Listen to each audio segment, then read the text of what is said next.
बिस्मिल्लाहिर्रहमानिर्रहीम। इस वीडियो से हम लोग टॉपिक शुरू करेंगे हमारा कैपिटल बजटिंग का। अब कैपिटल बजटिंग हमारे पास क्या होती है कि बहुत सारे प्रोसेस हमारे पास इन्वॉल्व होते हैं जो बिजनेसेस यूज़ करते हैं ये पता लगाने के लिए कि जो भी हम प्रोजेक्ट शुरू कर रहे हैं या इन्वेस्टमेंट कर रहे हैं क्या ये हमारे पास हम लोगों के लिए फ़ायदेमंद है या नहीं। तो कैपिटल बजटिंग का सारा जो प्रोसेस होता है सिर्फ हमें ये बताता है कि क्या ये हमारे पास बेनिफिशियल होगा प्रोजेक्ट या इन्वेस्टमेंट हमारे लिए बेनिफिट देगी या नहीं। इस सारे प्रोसेस को हम लोग क्या नाम देते हैं, कैपिटल बजटिंग का। तो ये सारी डेफिनेशन भी वही लिखी हुई है। Capital budgeting is a multiple processes which businesses use to determine the world wide as project or investment. अगर आप लोग चाहें तो वीडियो पॉज करके पढ़ सकते हैं। बाकी अब हम लोग चलते हैं आगे की तरफ। अब MARR जो होता है वो होता है minimum accepted rate of return. अब इसमें हमारे पास क्या चीज़ होती है कि कोई भी कंपनी हमारा अपना जो MARR फिक्स करती है। अब कोई भी प्रोजेक्ट शुरू करने से पहले कंपनी डिसाइड करती है कि हमारा minimum accepted rate of return क्या होगा। अगर मैं हमारे पास कंपनी किसी प्रोजेक्ट को स्टार्ट कर रही है, खुद कितने पैसे हमारे पास इन्वेस्ट कर रही है, तो वो पहले डिसाइड करती है कि भाई जितने भी पैसे इन्वेस्ट कर रहे हैं उसका कितना % रिटर्न हमारे पास एक्सेप्टेड है। मतलब अगर मैं 1,000 रुपये लगा रहा हूँ तो मैं बोलूँगा कि भाई 1,000 रुपये लगाने पर अगर मेरे पास 200 रुपये प्रॉफिट आ रहा है, 200 रुपये प्रॉफिट आएगा तो ये हमारी कंपनी के लिए एक्सेप्टेड है। हम लोग ये फिक्स कर रहे हैं कि 200 रुपये आता है तो 200 रुपये हमारे लिए MARR हो जाएगा। अब एनुअल वर्थ एनालिसिस की बात करते हैं। तो एनुअल वर्थ एनालिसिस हमारे पास क्या होता है कि it is defined as the equivalent uniform annual worth of all estimated income and expenses during the life cycle of a project. मतलब किसी प्रोजेक्ट पर आपने कितने भी पैसे लगाए पूरी लाइफ साइकिल पर, तो उसके एनुअल हमारे पास इनकम क्या आ रही है, एनुअल वर्थ एनालिसिस हमें ये बताता है। इसी तरीके से प्रेजेंट वर्थ एनालिसिस में वो प्रेजेंट की बात करेगा और फ्यूचर वर्थ एनालिसिस में वो फ्यूचर की बात करेगा। तो अब इसका एक दो क्वेश्चन हम लोग सॉल्व करेंगे ताकि हमारे पास आइडिया हो जाए कि इसको कैसे सॉल्व किया जाता है। अब इसके कुछ फार्मूलाज हैं वो मैं दिखा देता हूँ। अब इन फार्मूलाज में क्या होता है कि इस फार्मूला का मतलब है कि किसी भी प्रोजेक्ट या इन्वेस्टमेंट में हम लोग प्रेजेंट वैल्यू से हम लोग जा रहे हैं फ्यूचर वैल्यू में। मतलब उसकी प्रेजेंट वर्थ से जा रहे हैं फ्यूचर वर्थ में। अगर उसकी प्रेजेंट वर्थ 1,000 रुपीज़ है तो उसकी फ्यूचर वर्थ हमारे पास क्या होगी। आई हमारे पास वही होता है MARR minimum accepted rate of return, एन हमारे पास नंबर ऑफ इंटरवल या कितने साल का अरसा। और इसके बजाय हम लोग लिखते हैं क्या, इस पूरी टर्म के लिए हम लोग लिखेंगे ये फार्मूला। तो नीचे से ऊपर प्रेजेंट से फ्यूचर में जा रहे हैं तो ये फार्मूला, फ्यूचर से प्रेजेंट में जा रहे हैं तो ये फार्मूला। इसी तरीके से एनुअल से फ्यूचर में जाएंगे तो ये फार्मूला, फ्यूचर से एनुअल में जाएंगे तो ये फार्मूला। इसी तरीके से फिर एनुअल से प्रेजेंट में जाएंगे तो ये फार्मूला, प्रेजेंट से एनुअल में जाएंगे तो ये फार्मूला। अब हम लोग इसका एक दो क्वेश्चन सॉल्व करते हैं ताकि हमें पता लग जाए कि इसको सॉल्व कैसे किया जाता है। तो यहाँ पर हमारे पास एक क्वेश्चन हम लोगों को गिवन हुआ है। क्वेश्चन मैं आपको इसमें से दिखा देता हूँ कि इसमें बोला हुआ है कि a robot must be purchased and installed to automate the operation in an organization. Robot purchase price is 2 lakh rupees and annual maintenance and operating cost is 64,000 rupees with 10-year useful life and no scrap value. Annual generated revenue is 1 lakh rupees. Company will accept any investment that will return at least 12% return per year. अब उन्होंने MARR बता दिया अपना 12% per year और उसकी useful life भी बता दी कितनी है, 10 ईयर। बोल रहे हैं कि एक रोबोट परचेज करना है और इंस्टॉल करना है ऑपरेशन चलाने के लिए किसी ऑर्गेनाइजेशन में। अब रोबोट की जो परचेज प्राइस है वो हमारे पास 2 लाख रुपीज़ है और उसकी जो एनुअल मेंटेनेंस और ऑपरेटिंग कॉस्ट है वो 64,000 रुपीज़ है और ये 64,000 रुपीज़ भी एनुअल है। और उसकी यूज़फुल लाइफ हमें बता दी कि 10 साल की यूज़फुल लाइफ है और उसकी कोई स्क्रैप वैल्यू नहीं है। मतलब उसकी यूज़फुल लाइफ ख़त्म होने के बाद उसकी कोई वर्थ नहीं रहेगी, 0 रुपये हो जाएगी। और एनुअल जनरेटेड रेवेन्यू हमारे पास वो रोबोट आपको कितना देगा, 1 लाख रुपये आपको हर साल कमा कर वो देगा। कंपनी ने बता दिया कि भाई उनका इन्वेस्टमेंट रिटर्न जो है MARR वो 12% रिटर्न है पर ईयर। अब हम लोगों को कैलकुलेट क्या करना है, बोल रहे हैं is the given investment is justifiable और नॉट पर कंपनी। बोल रहे हैं क्या ये इस रोबोट को ख़रीदेंगे तो क्या कंपनी के लिए ये बेनिफिशियल होगा या नहीं, ये इवेल्युएट करके बताना है। किसकी बेसिस पे? प्रेजेंट वर्थ एनालिसिस में भी बताना है और एनुअल वर्थ एनालिसिस में भी बताना है। मतलब अगर मैं अभी ख़रीदूँ तो क्या मेरे पास बेनिफिशियल होगा और हर साल हमारे पास क्या बेनिफिशियल वो हमारे लिए देगा कंपनी के लिए। तो अब इसको सॉल्व करेंगे। तो सबसे पहले ना छोटी सी डायग्राम हम लोग बना लेते हैं। तो मैंने क्या करा, मैंने लिख दी भाई उसकी यूज़फुल लाइफ 10 साल के अरसे में। अब ऊपर जितनी भी वैल्यूज़ लिखूंगा मैं वो कहलाएंगे हमारे इनफ्लोज, नीचे जितनी भी वैल्यूज़ लिखूंगा वो कहलाएंगे हमारे आउटफ्लोज। अब क्वेश्चन में हमारे पास उन लोगों ने क्या कहा था कि परचेज प्राइस हमारे पास कितनी है, 2 लाख रुपए। तो परचेज मैं कब करूँगा, जब उसकी यूज़फुल लाइफ स्टार्ट होगी। यूज़फुल लाइफ स्टार्ट कहाँ से हो रही है, 0 ईयर पर। तो 0 ईयर पर मैंने कितने खर्च करे, 2 लाख। अब इसको नीचे क्यों रखा है, क्योंकि ये आउटफ्लो है, कंपनी से पैसे जा रहे हैं। और ये 64 मैंने 0 से 10 ईयर के अरसे में क्यों लिखा है, क्योंकि उन्होंने बताया था कि ऑपरेटिंग और मेंटेनेंस कॉस्ट जो है 64,000 रुपीज़ है एनुअल, मतलब हर साल। अब हर साल मुझे यहाँ पर 64 लिखना पड़ता है, यहाँ पर 64 लिखना पड़ता है, यहाँ पर हर जगह लिखना पड़ता है। तो मैंने एक ही बार पूरा लिख दिया। अब ये हर साल के अरसे में, मतलब 0 से 1 में 64, फिर 1 से 2 में 64, 2 से 3 में 64। तो 64,000 भी आउटफ्लोज हैं, बाहर जाएंगे, इसलिए मैंने इधर लिख दिया पूरा टोटल 64,000। अब इसके अलावा हमारे पास क्या कॉस्ट थी, उन्होंने बताया था कि एनुअल जनरेटेड इनकम जो होगी रोबोट से वो होगी 1 लाख रुपीज़। ये मतलब हर साल हमारे पास 1 लाख रुपए कमा कर देगा। तो मैंने यहाँ से यहाँ तक पूरी डायग्राम बनाकर लिख दिया 1 लाख। तो 1 लाख इस साल के अरसे में भी कमाएगा, इधर भी और अप टू 10 टाइम। तो 1 लाख रुपए कमा कर देगा, मतलब कंपनी के पास पैसे आएंगे। तो इनफ्लो हो गया, तो मैंने ऊपर लिखा, ऊपर वाले इनफ्लोज, नीचे वाले आउटफ्लोज। अब हम लोग को करना क्या है, प्रेजेंट वर्थ एनालिसिस। बेसिकली हम लोग को प्रॉफिट फाइंड आउट करना है कि ये हमारे पास प्रॉफिट देगा या नहीं देगा। तो फॉर्मूला क्या होता है प्रॉफिट का, रेवेन्यू माइनस एक्सपेंस। तो रेवेन्यू में वो सारी वैल्यूज आ जाती हैं जो इनफ्लो होंगी, एक्सपेंसेस में वो सारी वैल्यूज आ जाती हैं जो आउटफ्लो होंगी। तो सबसे पहले हमारे पास इनफ्लो क्या हो रहा है, 1 लाख रुपए। 1 लाख रुपए हमारे पास इनफ्लो क्यों है, क्योंकि वो एनुअल हमारे पास जनरेट करके दे रहा है। अब क्योंकि यहाँ पर एनुअली हमारे पास जनरेट करके दे रहा है, तो अभी हम लोग एनुअली हैं, एनुअली में हमारे पास 1 लाख रुपए, लेकिन हम लोग तो present worth analysis find out कर रहे हैं। तो हमें इस वैल्यू को प्रेजेंट में लेके जाना है, एनुअल से प्रेजेंट में लेके जाना है। तो हमने एनुअल से प्रेजेंट में लिख दिया। MARR लिखते हैं, MARR 12% था और कितने यूजफुल लाइफ हमारे पास कितनी थी, 10 ईयर। तो नंबर ऑफ इंटरवल हमारे पास कितने हो जाएंगे, 10। अब इनफ्लो 1 लाख के अलावा कोई भी नहीं था, इसीलिए माइनस लगाया और एक्सपेंस। अब एक्सपेंस में ये 2 लाख रुपए कैसे आए, 2 लाख रुपए हमारे पास 0 ईयर पर आए। तो ये तो इसी वक्त खरीदे हैं, 0 टाइम पर खरीदे हैं। तो यहाँ पर तो प्रेजेंट में है वैल्यू 2 लाख रुपीज़, तो प्रेजेंट में ही तो चाहिए हमें, किसी एनुअल में थोड़ी चाहिए, हमें प्रेजेंट में ही चाहिए। तो प्रेजेंट में वैल्यू है तो प्रेजेंट में ही रखेंगे, फिर प्लस। और उसके बाद हमारे पास आउटफ्लो क्या था, 64,000। 64,000 एनुअल है हमारे पास, हर साल 64,000 उसकी मेंटेनेंस कॉस्ट है।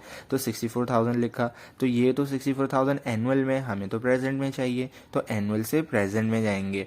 तो एनुअल से प्रेजेंट में जाने का फॉर्मूला लगाए रहेंगे और इधर लिखेंगे आई में हमारे पास MARR वही 12% और यहाँ पर N जो है 10 क्यों, क्योंकि हर साल हमारे पास 10 तक यूजफुल लाइफ है, तो 10 लिख दिया।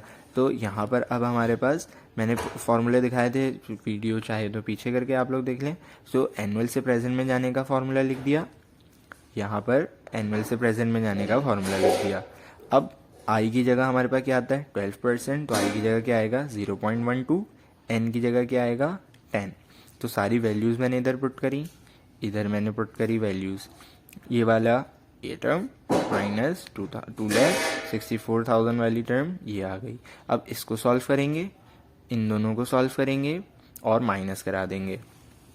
तो 1 लाख वाली टर्म मैंने सॉल्व करी तो ये आंसर आया, 2 लाख वाली तो सॉल्व करनी नहीं थी। फिर प्लस यहाँ पर 64,000 वाली टर्म सॉल्व करी तो ये आंसर आया, इन दोनों को प्लस करा दिया, ये आंसर आया। इसमें से माइनस करा देंगे तो मेरे पास प्रॉफिट कितना आ रहा है, 3408। तो ये प्रॉफिट हमारे पास प्लस में आ रहा है, तो हमें प्रॉफिट होगा। अगर प्लस में आ रहा है तो हमारे पास प्रॉफिट होगा। उसकी जो 12% इनकम है वो हमारे पास सेटिस्फाई कर रही है। तो हम लोग इधर लिख सकते हैं कि प्रेजेंट वर्थ एनालिसिस में हमारे पास जस्टिफाइबल है। अब हम लोग चलेंगे, अगर नेगेटिव आ जाता तो जस्टिफाइबल नहीं होती, तो हम लोग अब चलेंगे एनुअल वर्थ एनालिसिस में। सेम फॉर्मूला, प्रॉफिट निकालना है हमें सिर्फ और कुछ नहीं करना है, रेवेन्यू माइनस एक्सपेंस। सबसे पहले इनफ्लो 1 लाख थे, लेकिन 1 लाख तो एनुअल थे, एनुअल ही तो चाहिए, एनुअल वर्थ एनालिसिस कर रहे हैं तो एनुअल चाहिए, एनुअल ही रखेंगे। और हमारे पास कोई रेवेन्यू नहीं था, कोई इनफ्लो नहीं आ रहा था, तो माइनस एक्सपेंस करेंगे। एक्सपेंस हमारे पास 2 लाख रुपीज़ हमारे पास जो प्रेजेंट में वैल्यू खर्च हो रही थी, 0th ईयर पर खर्च हो रही थी, वो हमारे पास वैल्यू प्रेजेंट में है, लेकिन हमें तो एनुअल में चाहिए, तो प्रेजेंट से एनुअल का फॉर्मूला लगा देंगे। ये 12% कैसे आया आपको पता है, हमें आ रहा 12% था। 10 इधर कैसे आया आपको पता है कि यूजफुल लाइफ 10 थी, नंबर ऑफ इंटरवल हमारे पास जितने होते हैं 10, तो 10 लिख दिया। प्लस 64,000 हमारे पास एनुअल कॉस्ट आ रही थी, एनुअल मेंटेनेंस कॉस्ट, तो ये तो वैल्यू एनुअल में ही है, तो एनुअल में ही तो चाहिए, तो इधर लिख दिया। अब इसकी जगह मैंने इसका फॉर्मूला लिख दिया, आई की जगह क्या आएगा 0.12, एन की जगह क्या आएगा 10, तो इसको मैंने एज इट इज़ उतार दिया। अब इस टर्म को सॉल्व करूँगा तो ये आंसर आएगा हमारे पास, और 1 लाख में से मैं माइनस करा दूंगा ये, तो वैल्यू हमारे पास क्या आएगी 603, तो ये भी प्लस में आ रहा है, तो मैं क्या लिख दूंगा, the given investment is justifiable. अब हम लोग चलते हैं हमारे नेक्स्ट क्वेश्चन की तरफ। आई होप ये वाला क्वेश्चन तो समझ में आ गया होगा। नेक्स्ट क्वेश्चन हम लोग करेंगे, नेक्स्ट क्वेश्चन में थोड़ा सा कॉन्सेप्चुअल होगा। नेक्स्ट क्वेश्चन में हमें पास बोला हुआ है कि कैलकुलेट करनी है worth of a machine on the basis of present worth analysis and annual worth analysis at MARR, उसने बता दिया 15% पर ईयर। बोल रहे कि इन्वेस्टमेंट कॉस्ट कितनी थी 13,000, यूजफुल लाइफ कितनी है 15 ईयर्स, एनुअल सेल हमारे पास कितनी आ रही है 1,000, एनुअल ऑपरेटिंग एक्सपेंस कितना आ रहा है 500, मार्केट वैल्यू जो है 3,000 है, service cost at the end of 5th year is 200, service and repairing cost at the end of 10th year is 550। तो मैं सबसे पहले वही करूँगा, ग्राफ बना दूंगा। मैंने ग्राफ बनाया, यूजफुल लाइफ लिख दी 0 से 15 ईयर। तो सबसे पहले आप देखेंगे ऊपर से नीचे हैं, जितने भी पैसे हैं, जितनी भी हमारे पास सारी ट्रांजैक्शंस है वो लिखें। इन्वेस्टमेंट कॉस्ट 13 के, इन्वेस्टमेंट कब करते हैं 0th ईयर पर, तो 0th ईयर पर कितने आ जाएंगे 13,000। यूजफुल लाइफ कितनी 15 ईयर, 15 ईयर तक का ग्राफ बना दिया। एनुअल सेल हमारे पास 1K है, तो एनुअल सेल है, सेल मतलब इनफ्लो, पैसे आएंगे, तो 1,000 एनुअल है, तो पूरा मैंने लिख दिया। ये 0 से 1 में भी है, 1 से 2 में भी है, और 15 तक है, तो मैंने पूरा ही एक दफ़ा बनाकर 1K लिख दिया। अब एनुअल ऑपरेटिंग एक्सपेंस आएगा, एनुअल ऑपरेटिंग एक्सपेंस है मतलब एनुअल ऑपरेटिंग के लिए पैसे उसको देने पड़ेंगे हर साल, कितने 500, तो 500 मैंने लिख दिया, हर साल जाएंगे। उसके बाद मार्केट वैल्यू जो है 3,000 है, बोल रहे हैं कि भाई उसकी मार्केट वैल्यू जो है ना 3,000 हो जाएगी।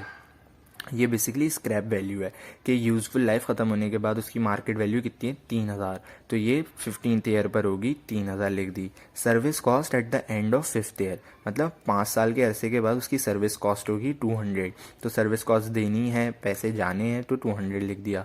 फिर service and repairing cost at the end of 10th year, 10th year में कितनी सर्विस कॉस्ट जाएगी 550। तो ये ग्राफ बन गया। हम लोग को प्रेजेंट वर्थ एनालिसिस निकालना है, तो वही करेंगे, profit revenue minus expense, inflow और आउटफ्लो। तो सबसे पहले इनफ्लो में हम लोग देख लेते हैं। इनफ्लो में हमारे पास कितना है 1000 हमारे पास क्यों आ रहा है, एनुअल है, लेकिन हम लोग तो प्रेजेंट वर्थ एनालिसिस में कर रहे हैं। ये 1000 कैसे आया कि एनुअल सेल थी, इनफ्लो पहले आते हैं ना, तो इनफ्लो माइनस आउटफ्लो, लेकिन 1000 तो एनुअल है, हमें तो प्रेजेंट में चाहिए, तो एनुअल से प्रेजेंट में जाने वाला फॉर्मूला लिख देंगे। MARR आएगा और N आएगा। अब प्लस 3000 हमारे पास कौन सी वैल्यू थी, स्क्रैप वैल्यू। स्क्रैप वैल्यू हमारे पास फ्यूचर में है, अभी हम इधर हैं, फ्यूचर में है स्क्रैप वैल्यू, तो फ्यूचर से हमें किधर जाना है, प्रेजेंट में जाना है, तो फ्यूचर से प्रेजेंट वाला फॉर्मूला लग जाएगा, तो फ्यूचर से प्रेजेंट वाला फॉर्मूला लिख दिया। इधर आई हमारे पास वही आएगा 12% MAR, नहीं 15% MAR है, और एन हमारे पास 15, माइनस 13,000 हमारे पास प्रेजेंट वर्थ है। प्रेजेंट वर्थ 13,000 कैसे आई, क्योंकि इन्वेस्टमेंट कॉस्ट है 13,000, हम लोग इधर ही तो हैं, प्रेजेंट वर्थ कर रहे हैं, तो इधर ही चाहिए हमें, प्रेजेंट में ही वैल्यू चाहिए, तो 13,000 लिख दी, प्लस 500। अब 500 हमारे पास एनुअल कॉस्ट जो आ रही थी उसकी, एनुअल है, एनुअल से प्रेजेंट में जाना है, हम तो प्रेजेंट वर्थ एनालिसिस निकाल लें, तो प्रेजेंट वर्थ एनालिसिस करेंगे, उसका फॉर्मूला लिख दिया। फिर प्लस 200। अब 200 हम लोगों ने इधर क्यों लिखा है कि 200 हमारे पास कौन सी कॉस्ट आ रही थी, सर्विस कॉस्ट, जो हर 5 साल के अरसे के बाद आ रही थी। तो फ्यूचर में है, 5th ईयर पर है, 5th ईयर पे हमारे पास फ्यूचर में है, तो फ्यूचर से प्रेजेंट में आना है, तो फ्यूचर से प्रेजेंट वाला फार्मूला, फिर प्लस 550 10th ईयर के अरसे पर, तो ये भी फ्यूचर में है, फ्यूचर से प्रेजेंट वाला फार्मूला। अब मैंने 1000 में एनुअल से प्रेजेंट वाला फार्मूला लिख दिया, इसमें भी फॉर फ्यूचर से प्रेजेंट वाला फार्मूला लिख दिया, इसमें एनुअल से प्रेजेंट वाला फार्मूला लिख दिया, 200 में भी फ्यूचर से प्रेजेंट वाला फार्मूला लिख दिया, और इसमें भी फ्यूचर से प्रेजेंट वाला फार्मूला लिख दिया। अब 1000 में यहाँ पर n 15th होगा, तो मैंने i वही लिख दिया और 15 लिख दिया, वैल्यू लिखी इसकी n की और i की।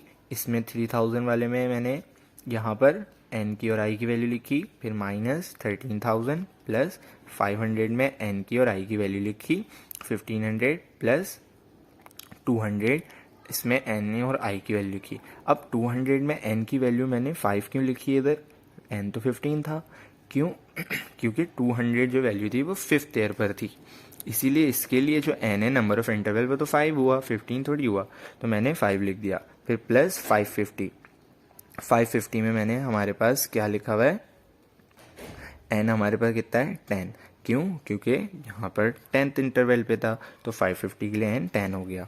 अब जब मैं 1000 को सॉल्व करूँगा तो ये आंसर आएगा, 3000 को सॉल्व करूँगा ये आएगा, माइनस 13,000 एज इट इज़, 500 को सॉल्व करा ये आया, 200 को सॉल्व करा ये आया, 550 को सॉल्व करा ये आया, इन दोनों को प्लस करके ये आंसर आया, माइनस इन सब को प्लस करके ये आंसर आया। अब मैं माइनस कराऊंगा तो मेरे पास प्रॉफिट जो है माइनस में आ रहा है, नेगेटिव में आ रहा है, तो हमारे पास ये प्रॉफिटेबल नहीं है। तो प्रेजेंट वर्थ एनालिसिस ऐसे हो गई। अब सारी वैल्यूज़ को हम लोग एनुअल वर्थ एनालिसिस में निकालेंगे। अब एनुअल में हमारे पास हम लोग क्या करेंगे कि प्रॉफिट वही निकालेंगे, रेवेन्यू माइनस एक्सपेंस, इनफ्लोज और आउटफ्लोज। सबसे पहला इनफ्लो 1000, अब 1000 हमारे पास एनुअल सेल थी, हमें एनुअल में ही रहना है, तो इसीलिए 1000 पे कोई फॉर्मूला नहीं लगेगा। फिर प्लस 3000 हमारे पास क्या थी, स्क्रैप वैल्यू, लेकिन ये वैल्यू तो हमारे पास फ्यूचर में होगी, स्क्रैप वैल्यू तो तब होती है जब यूजफुल लाइफ खत्म हो जाती है, लेकिन हम लोग एनुअल वर्थ कैलकुलेट कर रहे हैं, तो फ्यूचर से एनुअल में जाने का फॉर्मूला लगाएंगे। 15% हमारे पास MARR और यूजफुल लाइफ n हमारे पास नंबर ऑफ इंटरवल 15। इसके अलावा और कोई इनफ्लो नहीं था हमारे पास। फिर आ जाएगी एक्सपेंस, एक्सपेंस में हमारे पास सारे आउटफ्लोज। सबसे पहला आउटफ्लो हमारे पास 13,000, जो इनिशियल इन्वेस्टमेंट थी वो हमारे पास प्रेजेंट में थी, लेकिन हमें वैल्यू चाहिए एनुअल में, तो प्रेजेंट से एनुअल में जाने का फॉर्मूला MARR 15% और यूजफुल लाइफ जो नंबर ऑफ इंटरवल है 15। फिर प्लस 500 हमारे पास एनुअल जो मेंटेनेंस कॉस्ट थी, एनुअल में ही है ये वैल्यू, एनुअल में ही चाहिए, तो कोई फॉर्मूला नहीं लगेगा। फिर प्लस 200, अब 200 में हमारे पास दो फॉर्मूले लगेंगे, क्यों क्योंकि ये जो 200 है ये हमारे पास 5th इंटरवल पर है, मतलब 5th ईयर पर है, तो 5th ईयर मतलब फ्यूचर में है, तो पहले जाएंगे फ्यूचर से प्रेजेंट में, लेकिन हमें प्रेजेंट में वैल्यू नहीं चाहिए, तो सिर्फ ये जो वैल्यू लिखी हुई है ये हमारे पास आ जाएगी प्रेजेंट में। फिर इस वैल्यू को प्रेजेंट से लेके जाएंगे एनुअल में, तो इसीलिए मैंने यहाँ पर दो फॉर्मूले लगाए, पहले फ्यूचर से प्रेजेंट में, फिर प्रेजेंट से एनुअल में। और यहाँ पर हमारे पास N5 है और यहाँ पर N15 है, क्यों क्योंकि यहाँ पर फ्यूचर में थी वैल्यू 5th इंटरवल पर थी, तो नंबर ऑफ इंटरवल 5 थे। यहाँ पर प्रेजेंट में आ जाएगी, प्रेजेंट से एनुअल में जाना है, तो नंबर ऑफ इंटरवल कितने हैं 15 है। इसी तरीके से सेम 550 के भी साथ होगा, क्योंकि यहाँ पर सब कुछ सेम था, लेकिन नंबर ऑफ इंटरवल हमारे पास 10th ईयर था, तो पहले फ्यूचर से प्रेजेंट में जाएंगे वैल्यू, फिर प्रेजेंट से एनुअल में जाएंगे, तो इसीलिए यहाँ पर दो फॉर्मूले। तो 1000 एज इट इज प्लस 3000, अब 3000 पे यहाँ वाला फॉर्मूला मैंने लिख दिया, 13,000 पे फॉर्मूला लिख दिया, और 500 एज इट इज, 200 पे सिर्फ ये वाला फॉर्मूला आएगा, ये वाली टर्म एज इट इज लिख दी। फिर प्लस 550 पे सिर्फ ये वाला फॉर्मूला मैंने लिख दिया, और ये वाली टर्म एज इट इज। अब इसको सॉल्व करेंगे, 1000 एज इट इज़, 3000 पर फॉर्मूला में उसकी वैल्यू पुट कर दी, 13,000 में फॉर्मूले में उसकी वैल्यू पुट कर दी, 500 एज इट इज़, 200 में वैल्यू पुट फॉर्मूला लगा के वैल्यू पुट कर दी, और ये वाला फॉर्मूला अब लगेगा जो इसका आंसर आएगा। फिर प्लस 550, और इस पे हमारे पास यहाँ पर फॉर्मूला लगेगा, और इसका हमारे पास फॉर्मूला एज इट इज़ आएगा जो इस वैल्यू के आंसर पर लगेगा। अब 1000 को सॉल्व करा, 1000 एज इट इज़, 3000 को सॉल्व करा, ये वैल्यू आई 13,000 को सॉल्व करा, ये आई 500 एज इट इज, इसको सिर्फ इस टर्म को सॉल्व करा तो 99.43। अब 99.43 पे ये फार्मूला लगेगा। फिर 550 को सॉल्व करा, ये आंसर आया, इस पर ये वाला फार्मूला लगेगा। अब इसको प्लस कराया, ये आंसर आया, माइनस इसको प्लस कराया, ये आंसर आया। 99.43 पे ये फार्मूला लगा देंगे प्रेजेंट से एनुअल जाने का। फार्मूला लगाया और इस पर भी सेम फार्मूला। अब मैं सॉल्व करूँगा, ये एज इट इज़, ये एज इट इज़। 99.43 वाले में फार्मूला लगाकर उसकी वैल्यू पुट कर दी, 135.95 में उसकी वैल्यू पुट कर दी, ये एज इट इज़। इसको प्लस करा देंगे, ये फिलहाल एज इट इज़। फिर 99.43 ये फार्मूला सॉल्व करा तो आंसर क्या आया 17.004। इसको सॉल्व करा तो आंसर क्या आया 23.24। अब इसको माइनस करा देंगे इस सारी वैल्यूज़ के साथ। माइनस करा के मेरे पास आंसर क्या आ रहा है -479084.384। तो ये हमारे पास नेगेटिव में आ रहा है, तो ये हमारे पास जस्टिफाइबल नहीं है। तो आई होप यहाँ पर हम लोग अपनी वीडियो को एंड करेंगे और आई होप कि समझ में आया होगा। कोई भी क्वेश्चन हो तो कमेंट बॉक्स में बता सकते हैं। And thank you so much and अल्लाह हाफिज़।